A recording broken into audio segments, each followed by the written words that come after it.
recycled air of the abandoned station carried 1,000 stories to my sensitive nose.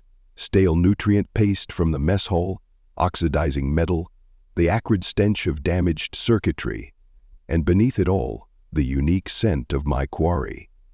Humans had a distinctive smell, a mixture of synthetic clothing products, and that peculiar mammalian musk that set them apart from other species. This particular human's trail was fresh, no more than an hour old. I adjusted the plasma rifle slung across my chest harness, my claws clicking softly against the metal deck plating as I moved. The sound echoed through the empty corridors, and I flattened my ears in annoyance. Stealth would have been easier on carpet, but beggars couldn't be choosers. This derelict station was where my prey had chosen to make their stand, and I would adapt accordingly. The contract had come across my datapad 3 standard days ago. The bounty was astronomical, enough credits to buy a small moon in the outer systems. That should have been my first warning sign, but pride has a way of blinding even the most experienced hunter. I was the best in the Canis sector, after all. My people were natural predators, descendant from pack hunters who had learned to walk upright and reach for the stars. What was one soft, fragile human compared to the dozens of dangerous beings I'd brought in over my career? I paused at an intersection, scenting the air again. The trails split here, one path leading toward the hydroponics bay, the other toward auxiliary control. A classic misdirection technique. I'd seen it 100 times before. Prey would backtrack, split up their trail, try to. A chuckle echoed through the corridors. My ears swiveled automatically, trying to pinpoint the source, but the station's architecture played tricks with sound. The laugh seemed to come from everywhere and nowhere at once. "Having fun yet, pup?" The voice was distinctly human, male, and far too amused for someone who was supposedly prey. My hackles rose instinctively. "Your scent gives you away, human," I growled, trying to maintain my professional demeanor. "You can't hide forever." "Hide?" Another laugh, closer this time. "Oh, my furry friend, what makes you think I'm hiding?" I spun, bringing my rifle up in one fluid motion, but the corridor behind me was empty. Empty, yet the voice had been so close I could have sworn. "I have to say," the human continued, his voice now seeming to come from an entirely different direction, "you're doing much better than the last 3. Most hunters give up after the first few hours. You've got real staying power. Last 3? I hadn't heard of any failed attempts on this contract. That was concerning." "Face me," I snarled, baring my fangs at the shadows. "Face me and die with honor." "Die? Now why would I want to do that?" The amusement in his voice was becoming infuriating. "I'm having far too much fun. Besides, it's been so boring out here lately. You're the most entertainment I've had in weeks." Something was very, very wrong. The hairs along my spine rose, and for the first time in my career, I felt a sensation that might have been fear. I checked my weapons again. Plasma rifle charged, neural disruptor primed, monoblade sharp. All perfect, all useless if I couldn't get a clean shot.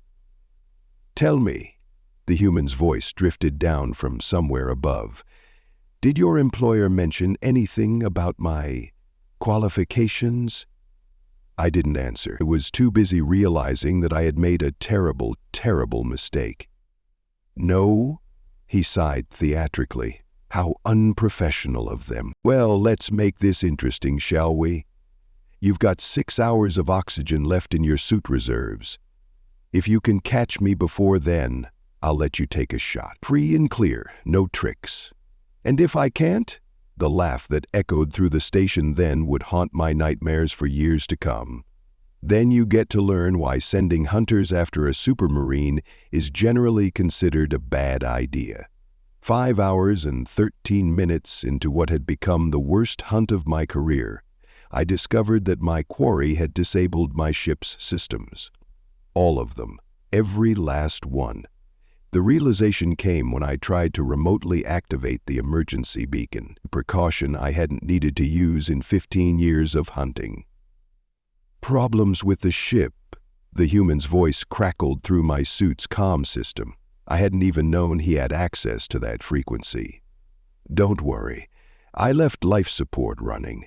Didn't want any unnecessary accidents. I slumped against a bulkhead, trying to catch my breath. My throat was raw from exertion, and my leg muscles burned. We'd been through every major section of the station: engineering, medical, crew quarters, even the zero-G cargo bays. Each time I thought I had him cornered, he'd simply vanish, like smoke through my claws. Why? I managed to growl between pants. Why this game? Game? He sounded genuinely surprised. Oh no, this isn't a game. This is a lesson. Though I have to admit I'm having more fun than expected. Most hunters don't last this long. I checked my oxygen reserves. 47 minutes remaining. The human had to be lying about disabling my ship. Had to be. No one could hack a Canis-grade security system that quickly. Could they? You know what I find interesting? His voice continued, now emanating from a nearby ventilation duct. Your employer clearly spent a fortune on this contract. Top-tier bounty hunter, cutting-edge equipment, detailed intel about my location. But they somehow forgot to mention one tiny detail about their target. My ears flattened against my skull. That you're a supermarine. Ding, ding, ding! Give the pup a treat! His laughter echoed through the station's corridors. Though I suspect they did know. This was probably a test. See how a hunter of your caliber would fare against one of us. Data gathering, you might say. I fired a burst from my plasma rifle at the vent, more out of frustration than any hope of hitting him. The superheated plasma melted through the metal grating and into the shaft beyond, revealing nothing but empty space. Careful now, he chided. Structural damage in space stations is generally frowned upon. Besides, you're running low on charge cells. He was right. I had 3 shots left, maybe 4. My neural disruptor had been depleted hours ago after a particularly embarrassing ambush attempt in hydroponics. The monoblade remained sharp, but what good was a knife against someone you couldn't catch? Tell me something, I said, trying to keep him talking while I thought through my options. Were you really trapped here when I arrived? Or was that part of the setup too? Oh, that part was true enough? I am stationed here. There was a pause, and then his voice came from directly behind me. I'm the station security chief. I spun, firing on instinct. The plasma bolt passed through empty air, scorching the deck plating where he had been standing a fraction of a second before. Impossible. No one could move that fast. Almost. He sounded delighted. That was your best shot yet. Really, I'm impressed. Your reputation is well deserved. If you're going to kill me, I snarled, just get it over with. The laughter that followed was different this time, not mocking but almost sympathetic. Kill you? Now, why would I do that? Dead hunters don't talk, and I need you to deliver a message. My oxygen reserves beeped a 15-minute warning. Whatever was going to happen, it would happen soon. You see, the human continued, his voice now echoing from the station's general announcement system. What your employers need to understand is that hunting supermarines isn't just dangerous, it's pointless. We're not prey. We're not even predators, not really. We're something else entirely. And what would that be? I asked, even though I was starting to understand the terrible truth. The lights in the corridor flickered, and for just a moment, a fraction of a second, I saw him. He was standing at the far end of the hallway, dressed in standard human military fatigues. Even at this distance, I could see the enhanced musculature, the too perfect posture, the eyes that held something ancient and deadly behind their human facade. We're what humans created, he said softly, when they decided to improve on 4 billion years of evolution. Where what happens when you take humanity's most dangerous predatory instincts and give them purpose, direction, and enough genetic upgrades to make your head spin. His smile was visible even in the dim light. Where the thing that hunters should pray they never have to hunt. My oxygen reserves clicked down to 10 minutes, and I realized with sudden clarity that I had never been the hunter in this scenario. I had never even been in the running. I had been nothing but a teaching aid all along. With 5 minutes of oxygen remaining in my suit, the supermarine finally allowed me to catch up to him in the station's main cargo bay. The massive space was dimly lit by emergency lighting, creating long shadows between the stacked cargo containers. He sat casually on one of them, legs dangling over the edge, completely unarmed. I kept my plasma rifle trained on him, though we both knew it was pointless. 1 shot left. It wouldn't matter. "Why here?" I asked, my voice rough from exhaustion. He gestured to a cargo container nearby. "Fresh oxygen tanks in that one. You'll want to swap yours out soon." He smiled, that dull-toothed human smile that somehow seemed more threatening than any fang. "Unless you enjoy the light-headed feeling of hypoxia." I didn't move. It could be a trap. "After 6 hours of having every opportunity to kill you?" He shrugged. "Swap the tank. Then we'll talk." The container was exactly where he indicated, and the oxygen tanks inside were, indeed, fresh. I'd changed mine with practiced efficiency, keeping one eye on him the whole time. He didn't move, didn't even seem particularly interested in what I was doing. "Better?" he asked when I was done. I nodded stiffly. "Good. Now, let's discuss what happens next." He hopped down from his perch, landing with impossible grace. "You're going to leave this station alive. That part's non-negotiable." My ears flattened in confusion. "You're letting me go?" "Of course. That was always the plan."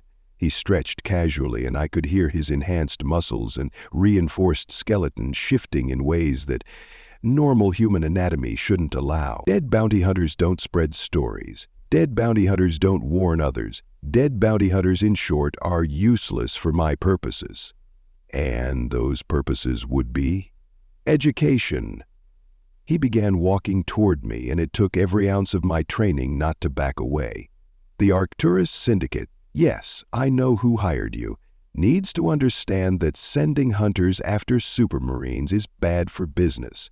Bad for morale, bad for the continued existence of their bounty hunters." He stopped directly in front of my plasma rifle's barrel. "Take your best shot if you want. One last attempt. I'll even let you pull the trigger." My finger tightened on the trigger, then relaxed. I lowered the weapon. "Smart choice," he said approvingly. "Now here's what's going to happen. A supply shuttle will dock in approximately 2 hours. You'll be on it. You'll return to civilization, and when people ask what happened, because they will ask, you'll tell them the truth, which is that you spent 6 hours being hunted by your own prey, that every move you made was anticipated, every strategy countered, every attempt to gain the upper hand turned against you." His eyes locked onto mine, and I saw something there that went beyond mere genetic enhancement. "You'll tell them that the only reason you're alive is because I decided you were more useful as a messenger than a corpse." "They'll say I'm lying," I said, "or exaggerating." He laughed. "No, they won't, because I've already uploaded the station's security footage to your ship's computer. Every frame of our little chase, from every angle. Feel free to share it." I felt my legs trembling, though whether from exhaustion or fear I couldn't tell anymore. "You planned all of this from the moment I arrived." "Before that, actually. We knew someone would take the contract eventually. Someone good. Someone whose story would carry weight." He turned and began walking toward the cargo bay exit. "Oh, and one more thing." "Yes?" "If you ever get offered another contract, and there's even a slight chance the target might be a supermarine." He paused at the doorway, looking back over his shoulder. Run. Run far, run fast, and don't look back, because the next one might not be as playful as I am. I watched him disappear into the darkness of the station's corridors for the last time. 2 hours later, I was on the supply shuttle, just as he'd promised. True to his word, my ship's computer contained hours of footage showing exactly how helpless I'd been, how completely I'd been outmatched. I distributed that footage widely when I returned to civilized space. I told the story exactly as it happened, leaving nothing out. My reputation suffered, but I didn't care. I had learned something valuable that day, something that would save lives if others were smart enough to heed the warning. Some creatures aren't meant to be hunted. Some predators exist so far up the food chain that trying to hunt them isn't just futile, it's a form of suicide. I learned that lesson through luck and the peculiar mercy of a bored supermarine. Others might not be so fortunate. I never took another contract after that day. Some lessons you only need to learn once. Thank you so much for listening to this story. I hope you enjoyed it a lot. If you did, please be sure to give it a like. Feel free to comment and share this story too. It helps the channel grow. Let's make this channel huge together.